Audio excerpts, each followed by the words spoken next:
Hi, my name's Melissa Farkas. This is my family. My mother, Louise Wolpin, and her partner of 22 years, Marsha Shapiro.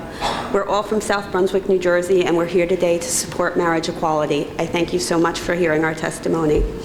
Until today, I've been more of a behind-the-scenes supporter, but as I sat through committee hearings last week and now again today, and heard numerous opposing testimonies talking about how families like mine are detriments to society and could not possibly raise a child right, I felt compelled to speak.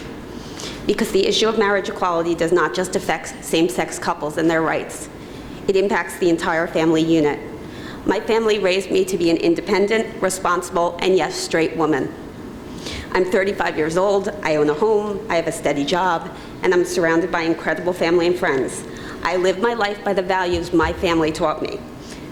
I respect the views of others, even when they're different than my own. I treat everyone as I want to be treated, and I not only accept differences, but I value diversity. You've heard from children who were born or adopted into families with same-sex parents. My family's more of a blended family, kind of like the Brady Bunch, less kids. But unlike blended families with married parents, civil unions have not afforded my siblings and I the ability to qualify our family relationships in terms that are universally understood. Stepmother, stepsister, stepbrother are not terms associated with civil unions. They are terms associated with legal marriage. I've had to explain my family countless times to new friends, boyfriends, co-workers, and even to nurses caring for Marsha's son, Aaron, because as much as I considered him my brother, legally he was not. So in addition to watching him get sicker before he passed away, every time I visited him or attempted to advocate for his needs, I first had to explain how I was related to him. If my mother and Marsha had been legally married, I could simply have said he's my stepbrother. It would have been very clear. As Senator Weinberg said earlier, words do matter. In reality, families like mine are not all that different from other families, yet today I have to sit here and justify my family's rights, and that's not fair. I'm a huge baseball fan and was elated last week to hear Mayor Cory Booker speak out in support of marriage equality and reference Jackie Robinson, quoting that the right of every American to first-class citizenship is the most important issue of our time. 65 years ago, the Brooklyn Dodgers took a chance on equality. They brought Jackie Robinson up to the major leagues knowing that there would be resistance, but also knowing it was the right thing to do, that it was time for social change, and that it was good for their team. Today, I ask you to vote in support of marriage equality, even though you may be facing resistance, because it's the right thing to do, it's time for social change, and it's good for New Jersey families like mine. Thank you. Thank you very much. Please, no applause. Please. Next speaker will be Marsha Shapiro. Yes, thank you. First, I'd like to thank you for allowing me to testify today. You may know Louise and I brought 4 children into our relationship, and that 2 of them have significant disabilities. Aaron never functioned beyond the cognitive and physical developmental level of a 6 to 9-month-old baby. Yet our other children, adored him. We wanted to share with you one of our favorite stories to give you a better understanding as to what our family is like. One day, when Aaron was about 8 years old, we saw him playing baseball with the rest of the children. Scott pitched. Melissa showed Jesse how to hold Aaron's hands on the bat, and sure enough, the ball hit the bat. Jesse ran Aaron around the bases in his wheelchair. Although Aaron didn't understand the game, he showed his smile that lit up a room, and he made his very happy sounds because he was truly having fun. Louise and I cried that day out of joy in watching our family. Now, fast forward to July 2008. Aaron became sicker and sicker as a result of his medical complications. Louise and I had to helplessly watch him. And then finally, we had to make funeral arrangements for our beautiful boy. He died just 3 weeks before his 21st birthday and 2 days after mine. No parent should ever have to go through that. Now imagine you have to explain to the funeral director while you are grieving the death of your son. That's what Louise and I had to do because the funeral director didn't understand what a civil union was. This would not have happened if we could just have said we were married. While our personal tragedies could not have been prevented, they were compounded by the inherent inequities of civil unions. We wish we could say things have changed, but they haven't.